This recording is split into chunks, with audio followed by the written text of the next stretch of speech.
Hello and welcome back to another episode of The View from 32, the 1932 Criterion Theater podcast. On today's episode, we have Caroline Cotter. Caroline is a singer-songwriter and has spent the last 5 years as a touring musician. Enjoy. All right, well, welcome back to another episode of The View from 32, our 1932 Criterion Theater podcast. We're here with Caroline. We're excited to have you here, Caroline. Why don't you tell us a little bit about yourself? Sure. Thanks. Yeah, I am a singer-songwriter, no longer touring like I was, but I had been touring for 5 years before March. Oh, wow, okay. And it was a very unique life to live on the road and be somewhere new every day. And the past 6 months has changed that dramatically. So it's been taking some getting used to, but just in the past month, I feel like I've started to feel more settled and grounded and more okay with the current situation. Oh, totally. As it is in my life, yeah. What did you have planned? What was kind of in the works for you? It's a great question. I feel like I've tried to block it out. I know, bringing up bad memories. No, I think, what did I have planned? I think I was going to go around New England for sure, potentially out west, and definitely over to Europe this fall. Oh, wow. Okay. Yeah. Dang. That was sort of my... You do like straight up tours where you're gone for months. Yeah. Yep. Yeah, that was my method these past few years, was going down south in the winter, to Europe in the fall and spring, and around New England, and then out west in the summer. Nice. Yeah. Nice. So what got you started on this journey, this musical journey that you're on? I've been playing music for a long time. I started playing the piano when I was really young, and played the guitar when I was in middle school. Yeah. We picked one up, and the internet allowed me to just teach myself. Yeah, so, totally.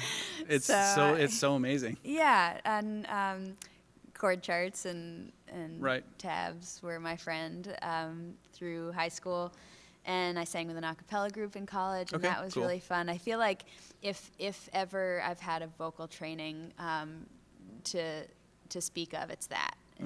Well, a cappella is terrifying because you don't have this to fall back on. You just have 9 other female voices. It's amazing. It's totally. When I have to sing without a guitar, it's like I don't know what to do with my hands. It's it's awful. Yes. And so even if you're not like playing the guitar, just something to have.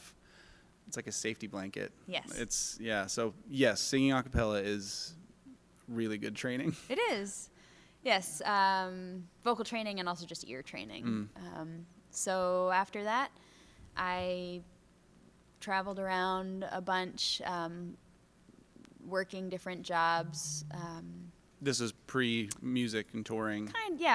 Pre-touring. Gotcha. Pre-touring. I started writing songs in 2007. Okay. Very nice. Yeah. And then what was the moment where you were like, this is what I'm going to do for my life? It was almost 6 years ago. And, well, that's not true. Because I felt like once I started writing music, once I started recording music, I felt like, yeah, this is probably what I'm going to be doing. Gotcha. Yeah. With at least some of my life for a while, because I enjoy it so much, and it's really fun to share what I'm up to with other people and have that extra connection. It's like another layer of connection. It's opened doors all over the place for me, both metaphorically and literally. Yeah.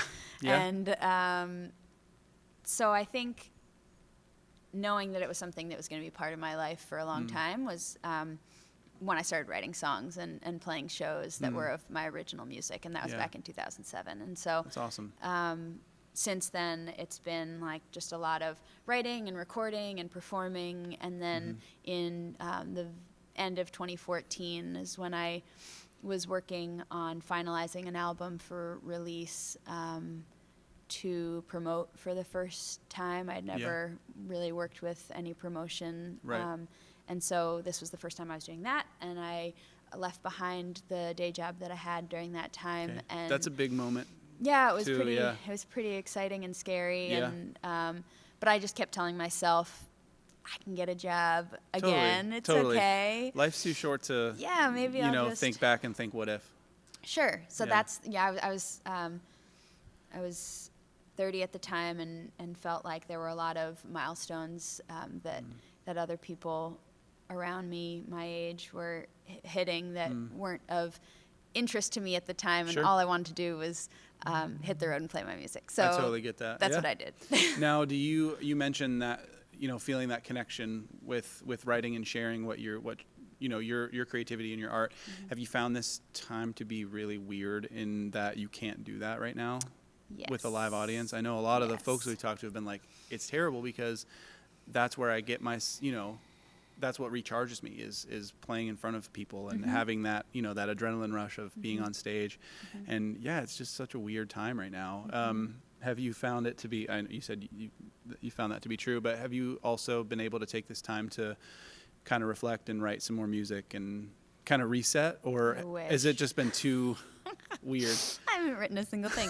No, I have been missing the travel and the meeting people. I was meeting new people every single day and sharing my stories with people, but then also receiving theirs. Right. And so it was this exchange that happened on a daily basis that was just cut, and then I'm like living in the woods. Yeah. There's nobody. We're not allowed to touch people or say hello to people. Yeah. And I'm like, wow, what's happening? It's definitely interesting. So nope, haven't been writing. But Okay. But just about a month ago, I started offering online classes, just private Zoom classes, and that has been amazing. In terms of like teaching guitar, voice stuff? Guitar, ukulele, and songwriting is what I'm Awesome. focusing on, but Okay. I'll teach anything. Okay. Sure. Cool. Yeah. Well, we'll stick some links in the description of the video Cool, and the that's great. podcast to where people Yeah. can contact you for that if they're Thanks. interested. But so growing up, what were some of your influences to make you want to even start playing music? I think the Indigo Girls were a big one. All right. And Natalie Merchant. Okay. And Sarah McLachlan. The Carpenters. Yep. No, I think I listened to the Beatles a lot because that's what my parents had in their record collection, and I have older siblings, so my sister was influencing me with that music that I just mentioned, and my brother was more of like a Bob Dylan, Grateful Dead, Tom Petty. Gotcha. So are you the youngest? Mm-hmm. Yeah. Yeah. Yeah, it's definitely interesting to have older siblings and parents that influence your music choices. The ones you mentioned in the beginning, was that like your thing, the Indigo Girls? And No, that was my sister. Oh, okay. I think, yeah. Okay. And I can't really claim music Totally. that I was like, it was my music. No, it was just like everything that was playing around me, and I felt really excited by. My brother was a big Fish fan, and so that became part of my life as well. And now, are your parents, siblings also musicians? are my parents' siblings also musicians? Parents or siblings also musicians? Sorry. That's fine. Let's see.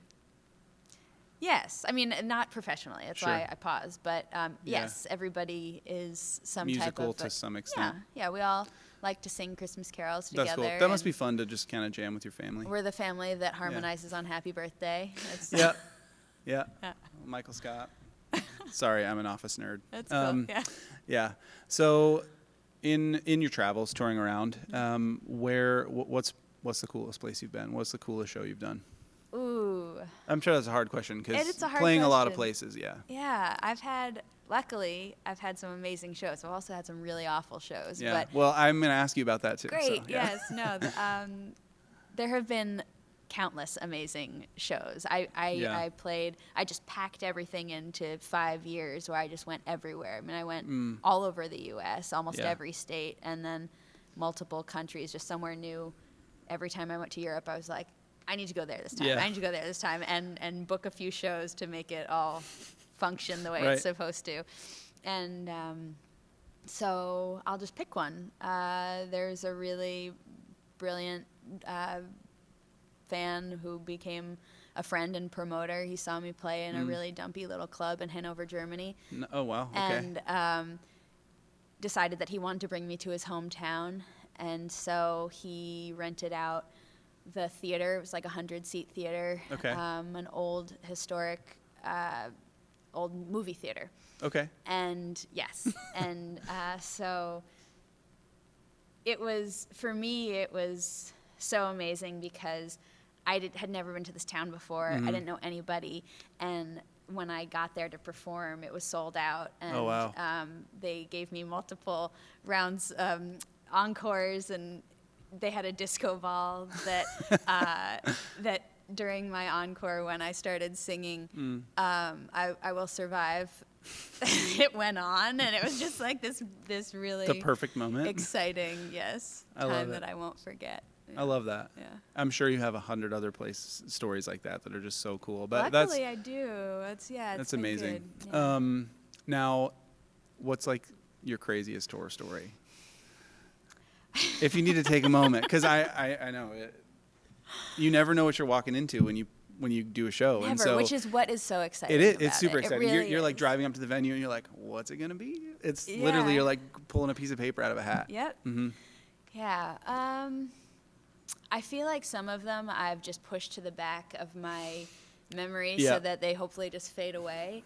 And really the thing that I also was very committed to when I was touring was finding the golden nugget in every single show and every single night. And so even that dumpy club I was telling you about in Hanover, that night produced that show. Mm-hmm. It produced maybe 10 other shows because I met that guy and then I met another guy. And every time I played a crappy show, I met somebody who had something to offer or got something from my show that made it worth my time, even though maybe it wasn't the best night of my life. Yeah, I totally get that. Yeah. There's this movie that I really like, and super long story short, the guy, he can like travel in time, and so what he does is he'll live one day and then go back and live it again, knowing what's going to happen and looking for all the beautiful things in that day. Yeah. And that's just kind of reminded me of what you just said, like trying to, it might be a terrible show, but finding that one moment that's just like, that was great, and I'm really glad I did that, even though it was hard or tiring or whatever. Yeah, that's cool. That's cool. Yeah. So terrible tour, terrible experience. You still want one? I do. I do. I just think it's so fascinating. Okay, so one of our guests said that she got to where she was playing and there was a net in front of the stage and she was like, that's weird. And like what they do is like people bring their own vegetables and throw it at you while you're performing. Oh like my gosh, to be I've fun. never And she was like, that is she was so like, awful. I had no idea. No one told me. And so I'm playing and I felt like something like juice like fall on me. And people were like throwing tomatoes into the net and they were like, and she was like, and I was trying to play, and she's like, it was so weird. Oh. Like, why would you not tell me that? And then that's awful. Yeah, it's just like you never know what you're gonna get. So it's just so funny, all the things that you run across. Well, I mean, it wasn't really actually that terrible, but it sort of like had the makings for a terrible. I don't know. I just feel like I try so hard to see the sunny side. Absolutely. But so there was. And going into it, I knew that it was a bad idea. But I opened for a punk band in Prague. Excellent. Called the Sperm Bankers. Okay. And interesting. And the place was called Bike Jesus, and there were bikes hanging down from the ceiling. Wow. I mean, it wasn't bad. It just like wasn't my scene at all, which is what made it so cool, I guess. Totally. So there's like, then there was this other place in Albuquerque that was a pretty nice little black box theater, but and there are plenty of these examples where just like it wasn't promoted and nobody came. Oh yeah. And I ended up sleeping in the basement with a bunch of like zombie mannequins from other shows that they had put on. It was just like there were so many layers of creepy to that night. But I survived.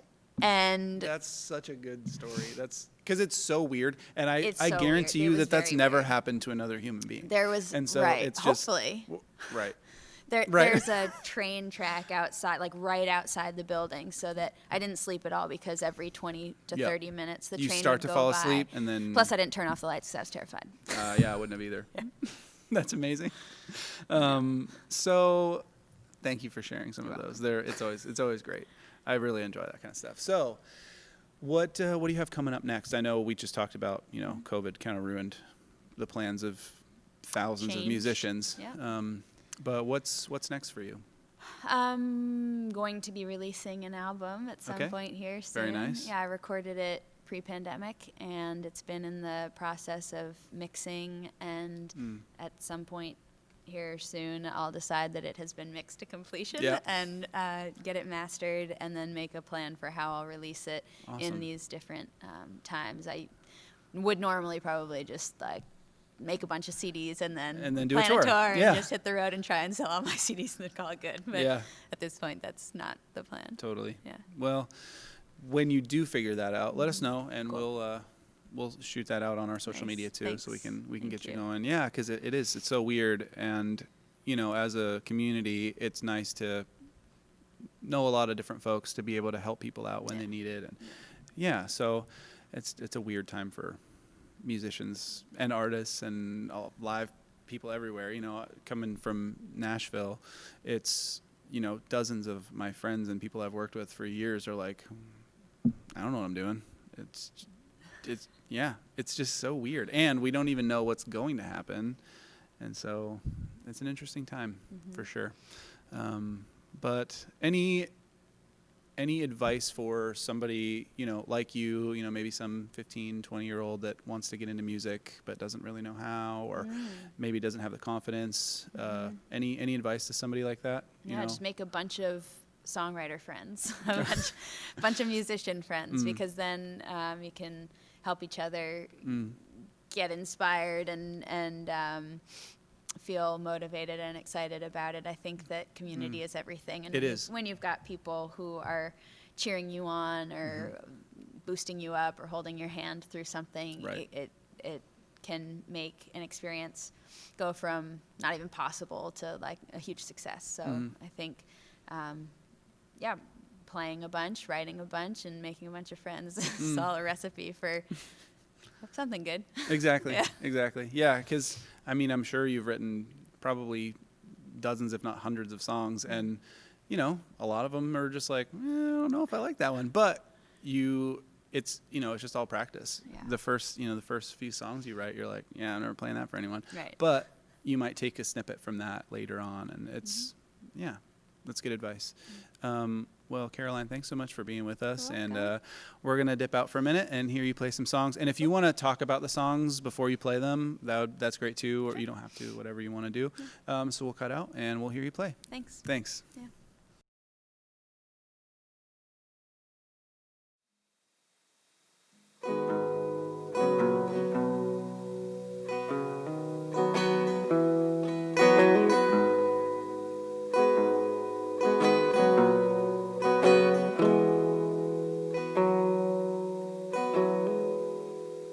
Sanguine and sublime, from the tick to the chime.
lost in, I'm yours to get lost in, whenever you've got the time.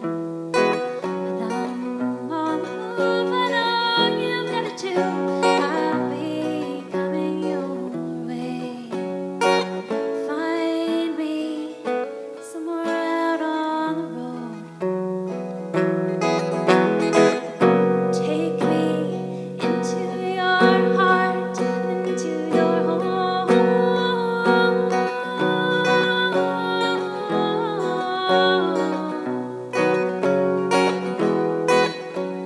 I've got a plan, and you've got a hand to hold. I'll be coming your way. I'll pay for gas and you make me laugh. I'll be coming your way. Across the desert, there's arches and canyons explaining the meaning of time. Don't ask me why, 'cause I cannot lie to you. I'll be coming your way. Find me somewhere out on the road. Take me into your heart, into your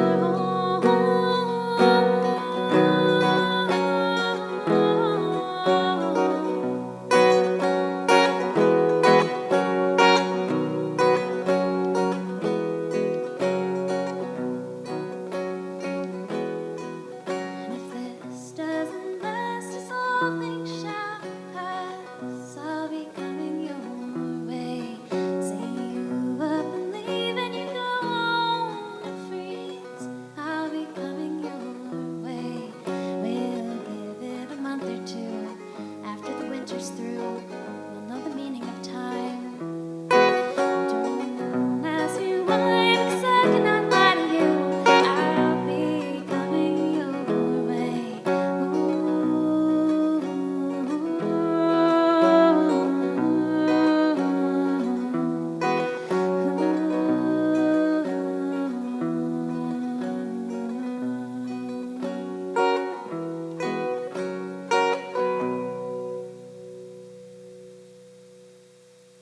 Thank you. All right. I'll play one last song.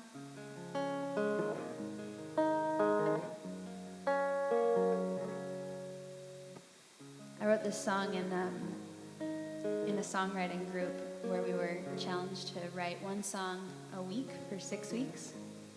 And I had never done anything like that before, and I was feeling like maybe I just shouldn't even try. But I did. And what I learned about myself is that I'm very good at procrastinating. And so every Wednesday we were supposed to hand in this song, and every Tuesday night I would start writing my song. And then it got worse and worse, and I missed the deadline at the end. And this is the song that I handed in. I handed it in on Thursday. It's called Don't Wait.